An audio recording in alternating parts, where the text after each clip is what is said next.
I'm here to talk to you all about Ramada, who is getting her EX job this week. I mean, she's already got it. I'm a little bit late with the video. Now, it looks pretty interesting, but does that actually mean that it's worth any of your blossoms? That's what I'm here to do. I'm going to give you all the information you need so that you can make a decision on whether or not to EX.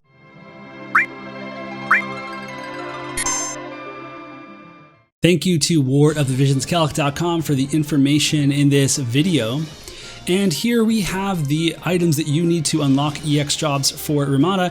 And kind of a nice thing this week, the tablet dungeon changes are in. So they cost less stamina in the multi and in the solo versions. And I've noticed that the drop rates are much better. So I've been working on Mastery, trying to get her up. And I noticed that I'm getting things like 9 stone mace tablets from one single run on a solo. So definitely some welcome improvements there. So back when War of the Visions came out, I know that all of us had our favorite MRs, those MRs that we built up early, and Ramada was one of them for me, and then Ryu was the other one. So I'm pretty excited to see what she gets. When she was level 99, there wasn't a lot spectacular about her. Her attack was low even for an MR.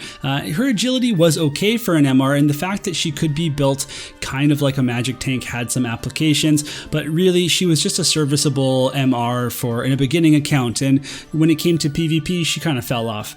So when she goes to 120, she actually gets a lot of stuff, but not all in the right places. So she gets a ton of HP, she gets some good dex upgrades as well. Unfortunately, we don't see anything in the agility department, and then we can look at the attack, 388. It's certainly a big improvement, but it doesn't actually match up against other MR EX units. It's a low attack, and that's something that you'll have to consider when you are thinking about EXing her.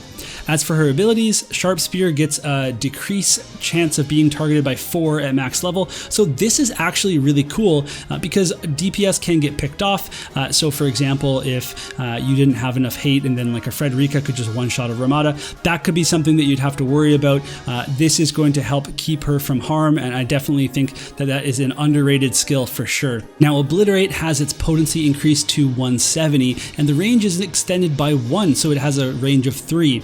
And it also has a chance, a 25% chance to inflict Paralyze. Now, if you don't know already, Obliterate also has a chance to inflict Doom, so you get the dual status effects. That is really good. I've seen that on Shadow Devour with Liart, and that's been really nice to know that you just have these multiple chances of these things occurring. You can get both, you can get neither, and you can get one or the other. Now, something else to know about Obliterate is that it costs 10 AP, and it costed 10 AP because it had a terrible potency. It doesn't have a terrible potency anymore. It's really good. So she can spam this 170 skill for very little AP, and that's kind of a big deal considering that she is an MR unit and has a lower starting AP cost. So definitely looks good to me.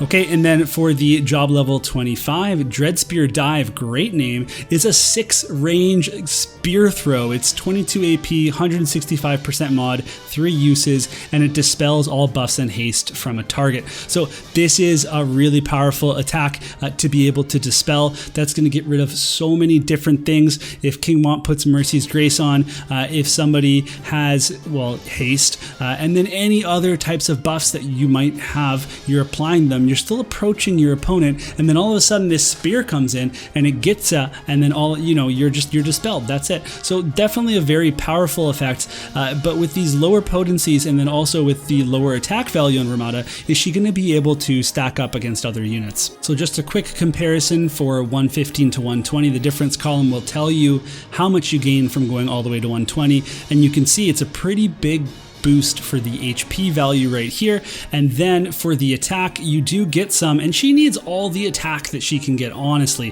The thing about her attack, as you can see between the attack and the 120 and then the base attack, is that almost her entire attack value is base attack. That means that when you get 50% from Ifrit, or like 35% from another card that we'll talk about, it means that you'll get most of that percentage or that base attack used for the buff, and that's pretty good. But just because most of her attack is base attack doesn't mean she has a high base attack. So, it will help her, but it's not a huge deal.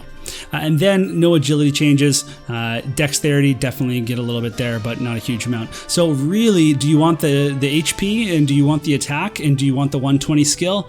Yeah, you do with Ramada. So as alluded to, we have the Clairvoyant Astrologer, which is the Ramada card. You can see her right there. She's holding her helmet. Someone in one of my other videos said that's a spear going through her. You're wrong. It's not. It's a helmet. She's holding it, right? Yeah, there it is.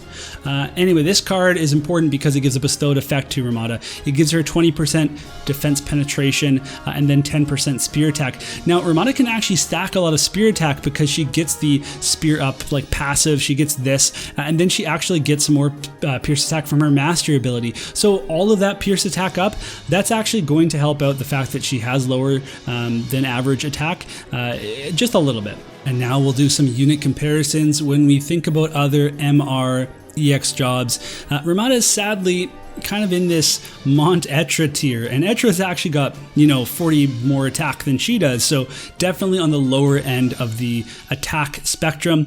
And then if we want to compare her to the units that are, spear wielders and actually seeing play, sorry Eileen, but actually seeing play, Elda. Yeah, that's my guy. She is far, far behind in terms of attack. And then also just like their EX abilities and be able to do damage, their defense penetration, all that kind of stuff, they've got way more of that. So Ramada's role clearly isn't to be this big time attacker. It's to use support status abilities, all sorts of things like that to mess up your opponents. She can do some magic tanking because Spellblade lets you do that. Like, it doesn't matter if you have -5% magic resist. Spellblade lets you tank magic spells for just even a little bit. So she has other applications that these other units do not. Now, before anybody gets ahead of themselves in comments, Mysidia, she's not a magic tank. She's not. I'm not saying that. She is a unit that can take some magic damage, and she has a magic tanking subclass. That's what allows her to do it. Magic Barrier and Magic Resist are super valuable skills.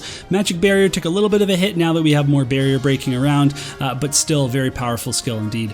So should you EX Ramada? Well, there's a lot of reasons too. The Reduce Hate is going to be very helpful in keeping her alive, and she actually has decent HP. The Obliterate spam allows flexibility of TMR because you don't have to worry about bells. She can just get lots of AP from whatever skill and then use a 10 AP skill over and over again. That 6 range Dispel, I think that's going to be particularly cool in manual play in PvE or live PvP. The Spellblade sub, as I said, super useful. She can stack 45% pierce attack up, and that's only that's using the Astro VC, and then that's not including the attack percent up she gets from that. So she can actually get a fair amount of boosts if you're building around that. So the reasons not to build her, the low attack stat. It is just low. That's just how it is.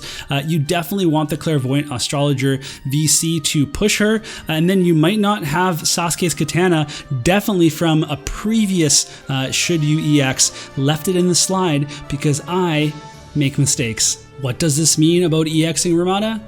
It means I don't think you should do it, at least not yet. You have time to wait and see if people use her, if there's any YouTubers. Well, Miche already has a video, although it is like a mono water team versus mono fire teams. You can wait. That's the best part about EX jobs, is that there's really no rush for them. So she's definitely not a rush unit for me, not someone I'm saying go and build right now. I think that, she'll be able to work into some anti-magic teams, into some fire teams. She has a good attack type with Pierce right now that I think is a little bit under the radar, and then she also has a lot of applications for live play, whether that is PvP or manual. So definitely going to be really good in the future for any sort of PvE MR limited content, and if you like her like I do, then you're probably just going to want to EX her, but for now there's just no rush. There's no water selection quest coming up. You can save and wait and see how the blossoms shake out, and if you do EX her, let me know how it goes, because I'm actually really curious about that.